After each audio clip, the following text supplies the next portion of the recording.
Welcome to the Learn French with Alexa podcast, where we present a French word, look at where it comes from, and take a deep dive into the language and culture that surrounds it. Today we're looking at an interesting word, Sopalin. And if you don't know what that means, well, perhaps you should Google it.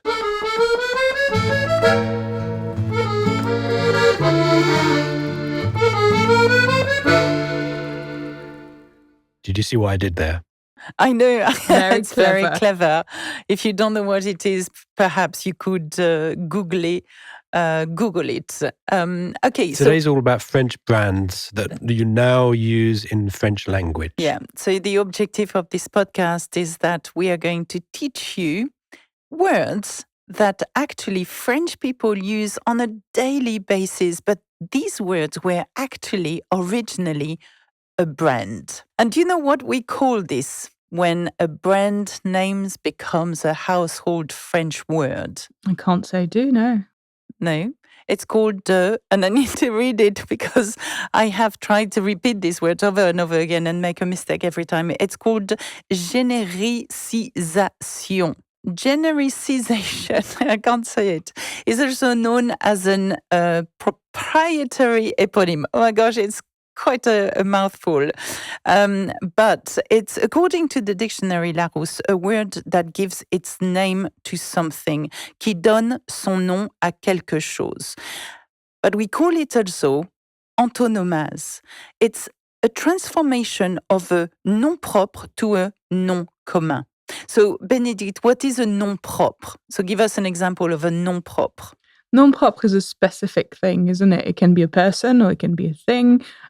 Alexa is a nom propre. Really, so a nom propre is a proper noun. It's a proper noun. And then you also have common noun. And the common noun is the table, the microphone, the computer. Okay, this is a nom commun. So the process of généralisation, I can't say it, is when a nom propre becomes a nom commun. So when the word is properly integrated into the language as a nom commun. So you no longer, in effect, put a capital letter in front of that word. No, you don't anymore, no. And so that's what happened to the word Sopalin. Sopalin originally is a brand, okay? And of course is referred to with a capital letter at the very beginning. But French people, when they go to the supermarket, they can say, oh, and by the way, achète-moi du sopalin. Get me some sopalin. At that point, it is a nom commun. So therefore, it's spelled with a minuscule and not a majuscule. And what does it mean? What is sopalin? It is kitchen roll. Kitchen roll. So in today's podcast, we're going to do two things. We're going to actually have a look at brands that have become nom commun in French, but French brands. And what I'd like to do, and I'd like to play a little game with you as well at some point, I would like you to guess what foreign brands have become French nom commun, if that makes sense, okay? Because I'm sure you'd be very surprised of the French word we use that are actually foreign brands as well. So they've become things, objects, if that makes sense, such as Sopalin was a brand and has become now an object. Can you name one very quickly that you can think of in English, or any other foreign brands that you can think that have become? Well, in English, we have, Hoover. That's right. Yes. Instead of vacuum cleaner. Yeah. The stylo bic.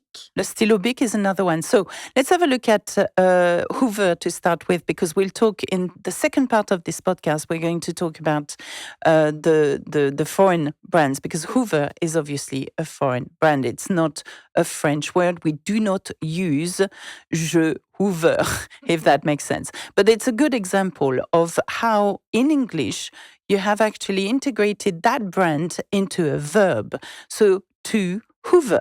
Even Google became as well. A verb in English. Oui, but in French as well. In French, if you want to say look it up on the internet, would you say Google it? Tu peux le googler.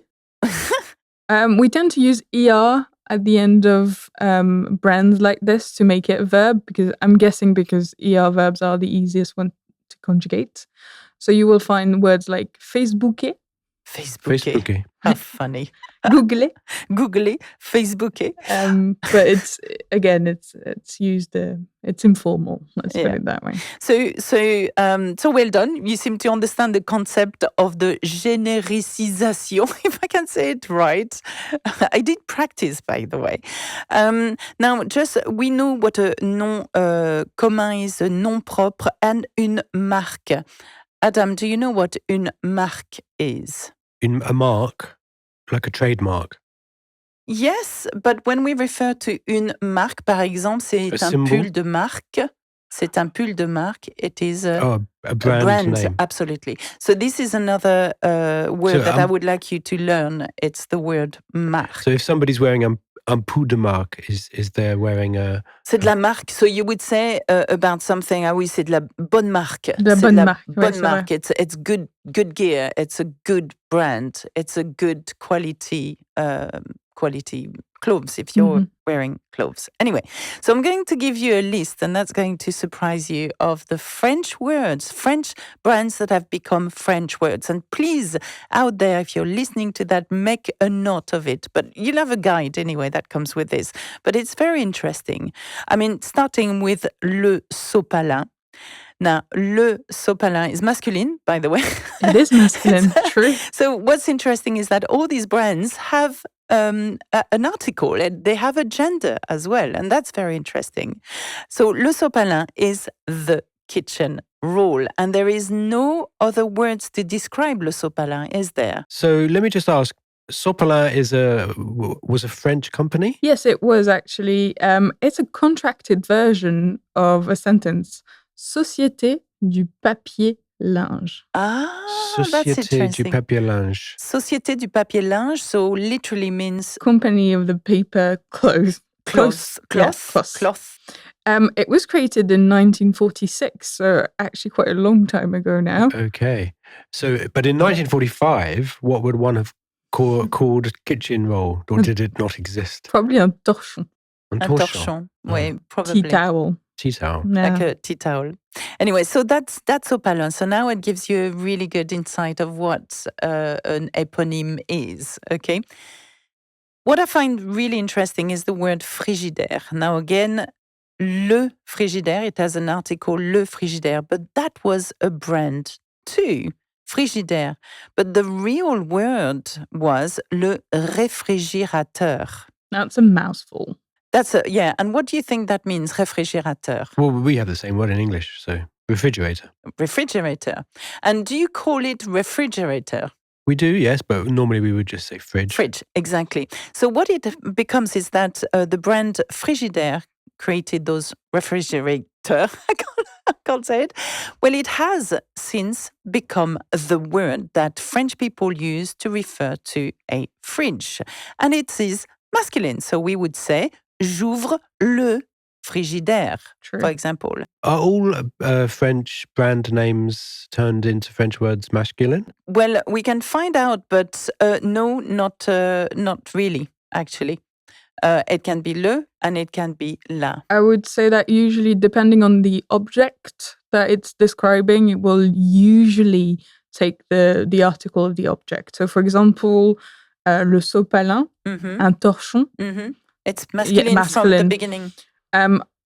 Even COVID, we had this with le virus. Le virus and la maladie. Ou la grippe. Oh, la maladie. Ou la grippe. So, yeah. And this is why French people can't agree if it's masculine or feminine at the moment. Well, I heard that it was feminine and we say la COVID. Nowadays, it's been, yes, the Académie Française said it was feminine. Okay. But I don't agree with that. Yeah, so that's interesting. So originally, I think the chosen article was probably because of that particular product that it was referring to. Réfrigérateur is masculine. Le réfrigérateur, therefore, le frigidaire. And how does this sort of enter the sort of the communal, the consciousness of the people speaking French? It's not l'Académie Française who would stipulate whether something is going to be masculine or feminine. It just sort of happens. Does it just? Usually it will it will happen in the language directly, but they have the last word, if that makes sense. Oh. So if they say that it's feminine or masculine, usually that's what tends to be used in journalism and then books and stuff like that. But to come back to COVID for a second, actually people really can't agree with it. And so you will see in the news or in the newspaper or something like that, sometimes it will be used as masculine, sometimes as feminine, even though it's been said that it was supposed to be feminine. When does le frigidaire becomes a word, agreed by the academician? I think once everyone's using it. Exactly. And that's the phenomenon that I'm going to talk to you about, which becomes quite dangerous for brands. Yes. Weirdly enough, paradoxically, when you become too famous. You would think that it's just gold dust for a brand to be used generically like that, but actually it can have a negative effect. They lose their trademark, perhaps. Exactly. They do. So as well as Frigidaire, we have le stylo bic. Stylo bic is interesting because it is the name bic is a derivative of a person, which is Marcel. Who is Marcel Bic? Marcel Bic is not the inventor of le stylo bic. Joseph Ladislav Biro, or Biro, is the inventor, but actually sold his rights to Marcel Bic. And Marcel Bic made the brand Stylo Bic famous in France. So when you want a stylo, you can ask for a Stylo Bic. It's interesting because in English we would ask for biro. True. That's interesting. But we would never say biro, would we, Benedict? No, and they chose Bic because they thought it was going to be easy to pronounce in every languages. So clearly they had high hopes, to sell their pens everywhere in the world. Okay, that makes a lot of sense. Do you know what Opinel is? I mean, I know it, but Benedict, you don't seem to know what an Opinel is. That's interesting because this is a word I was brought up with. Why? Because my dad always had one in his pocket. So what is it? What did Alexa's dad always have in his pocket? Would that be a knife? It's a knife. A knife? Absolutely.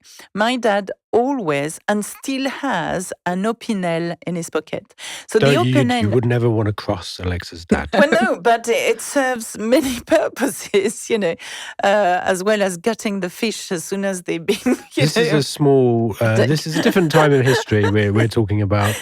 This is a small pocket knife. So, not a huge hunting knife. No, it's not a Swiss knife. Non, c'est pas un couteau suisse.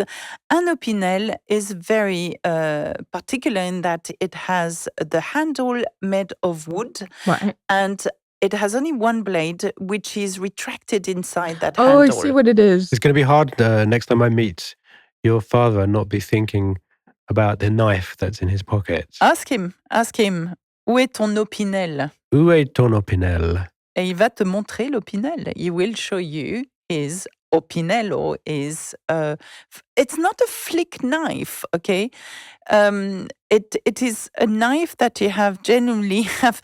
Well, it has a secured top to it. Just like yeah. But is this is a word that all French people would, of a certain generation... Well, apart from Benedict, of a certain generation, because we would have an Opinel. And in my town of Bourg-en-Bresse, there is actually a shop for knives.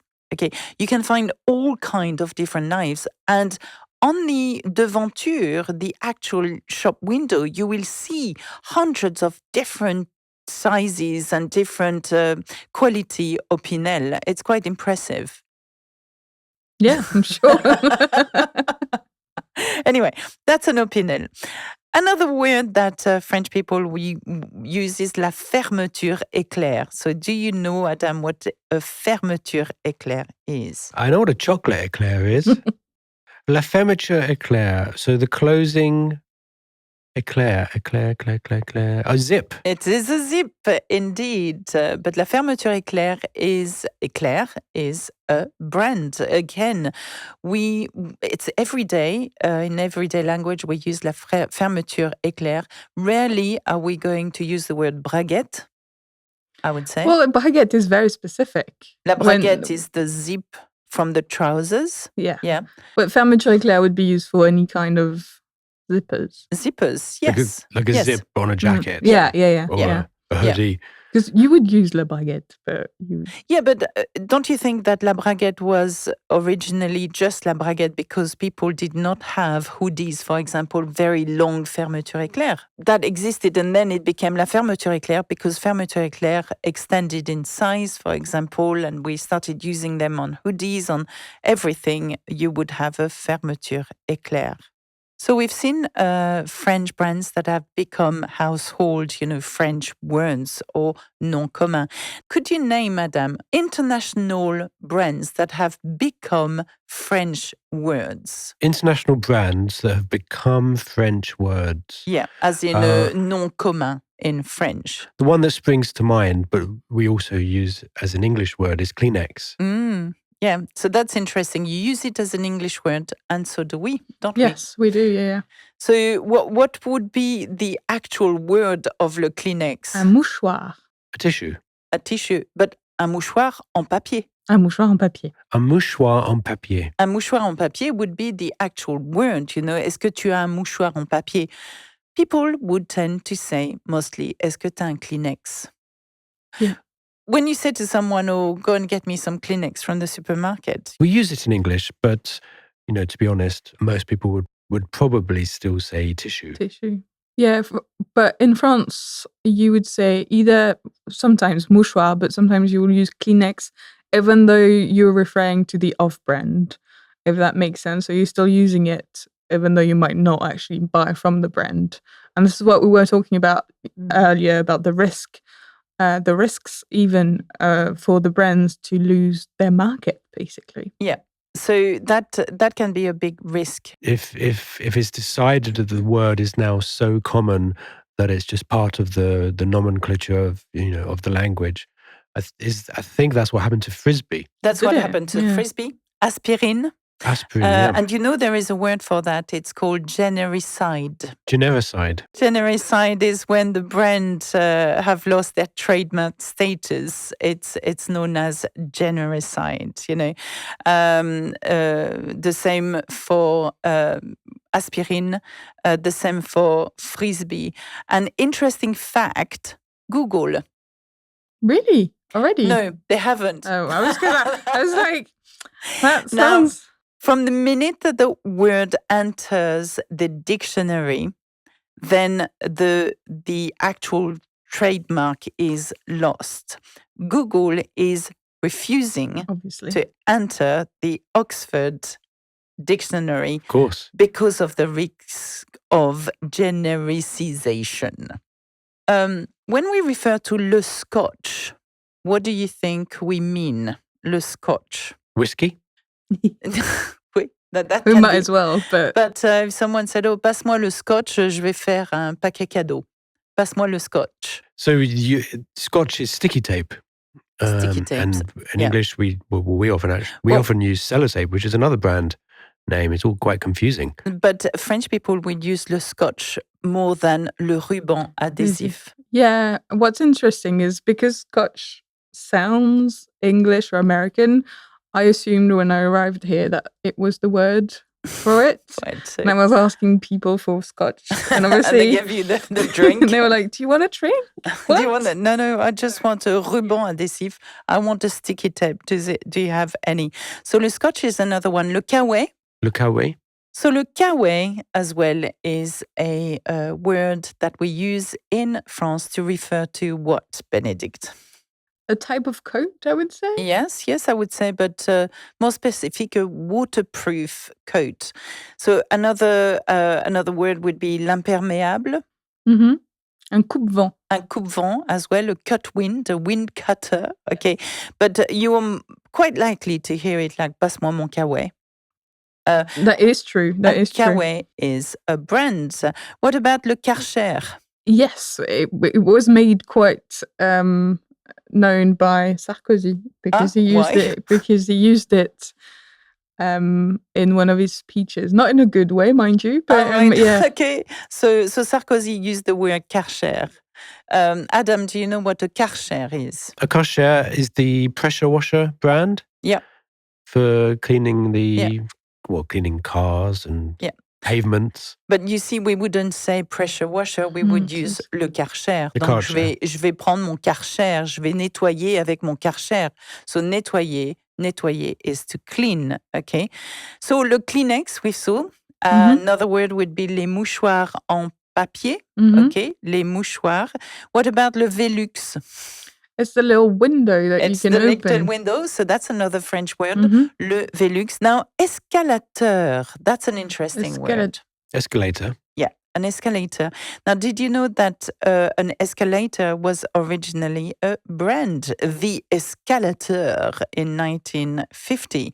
And what's interesting with this word, and I find that really interesting, is that the word escalator, we have actually transformed it into escalateur. Do you see? Whereby le Velux, le Kleenex, le Scotch, le Kawe, we did not transform that word at all, but the brand escalator has become l'escalateur. So I wonder why it is.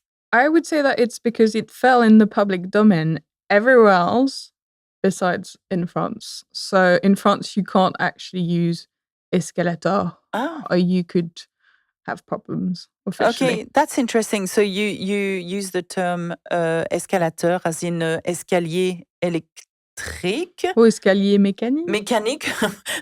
Escalier mécanique. Roulant as well Escalier sometimes. roulant. Yeah. Oui, comme le tapis roulant. Yeah.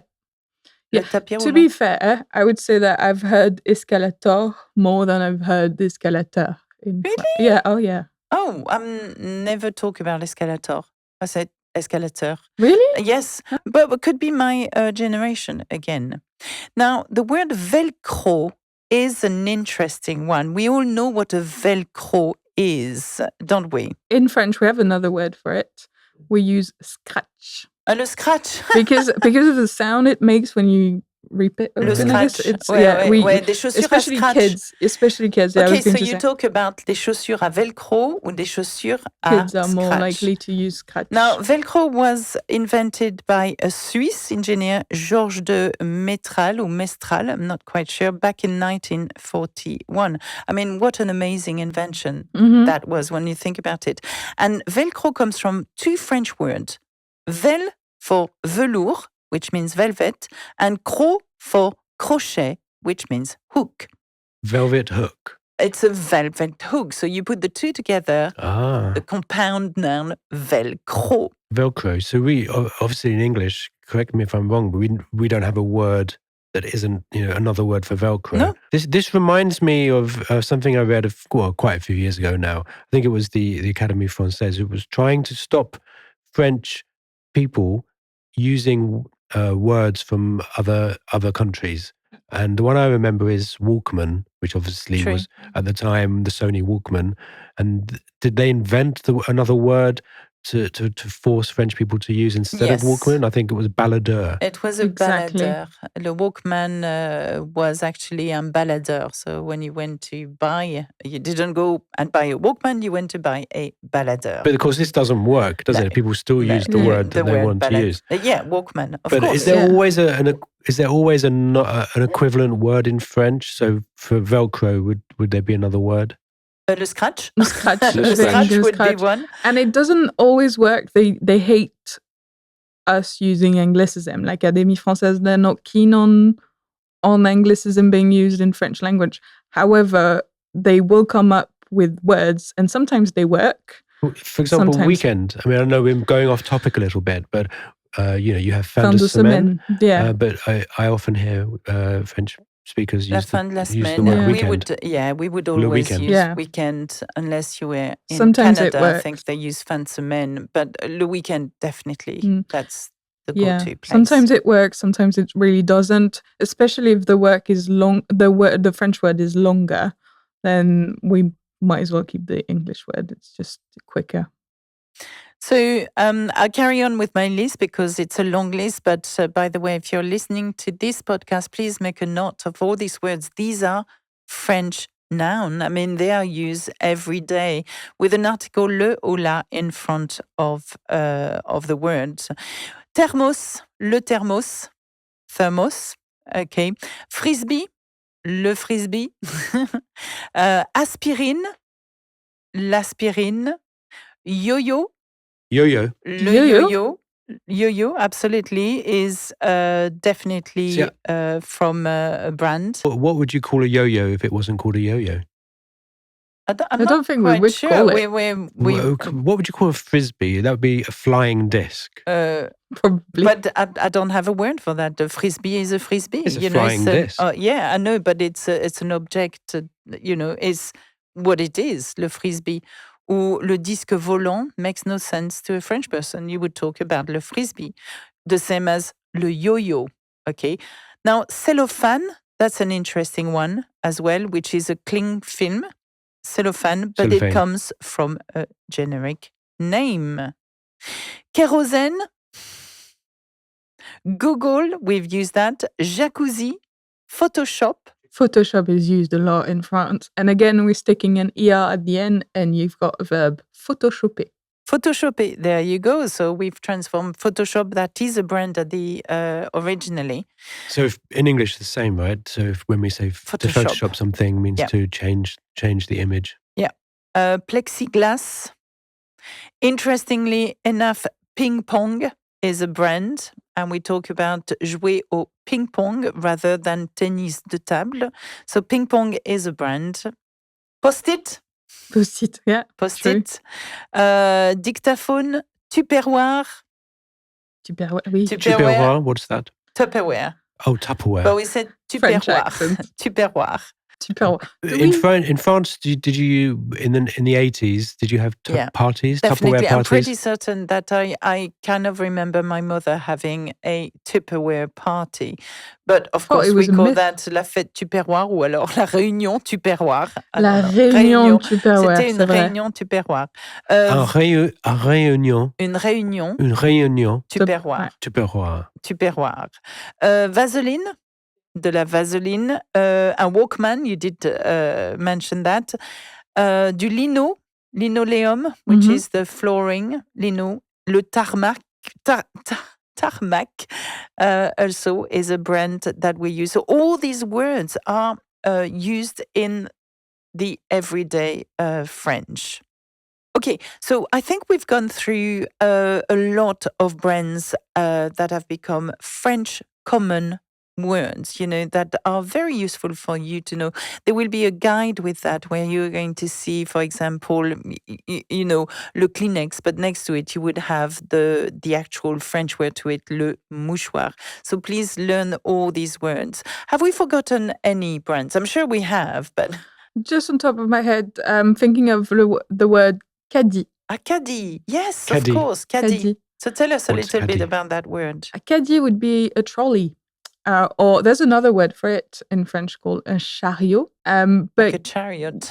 Yeah, yes, Caddie was a brand basically, and we ended up using it for all. They still have their trademark, so you really can't be using their name in the newspapers and stuff like that. They will sue. They will sue. They will sue. Oh wow. Okay. So yeah. So I thought that was very interesting. I'm not sure about you, but I've got a question for you, Bénédicte. Est-ce que tu as du scotch pour que je puisse réparer mon frisbee qui est parti à travers le Velux et a rebondi sur la table de ping-pong et atterri dans le jacuzzi? Oh my God, I don't know if I do have sellotape. So my point is that in this sentence, we have named scotch, we have named frisbee, Velux, ping pong, et jacuzzi. Just to give you an idea that these words are used in everyday language in French. Anyway, if I repeat the sentence super quickly, alors, Bénédicte, est-ce que tu as du scotch? Do you have sellotape? Pour que je puisse réparer mon frisbee, so that I can repair my frisbee, qui est parti à travers le Velux, that went through the Velux window, et a rebondi sur la table de ping-pong, and bounced on the table tennis, et atterri dans le jacuzzi, and landed in the jacuzzi. So, in this sentence, we've got lots of eponyms. What do you call James Bond in a jacuzzi? A James Bond in a jacuzzi. 007. So funny. Well, on that note, that's it for me. Au revoir. À bientôt. Bisou bisou.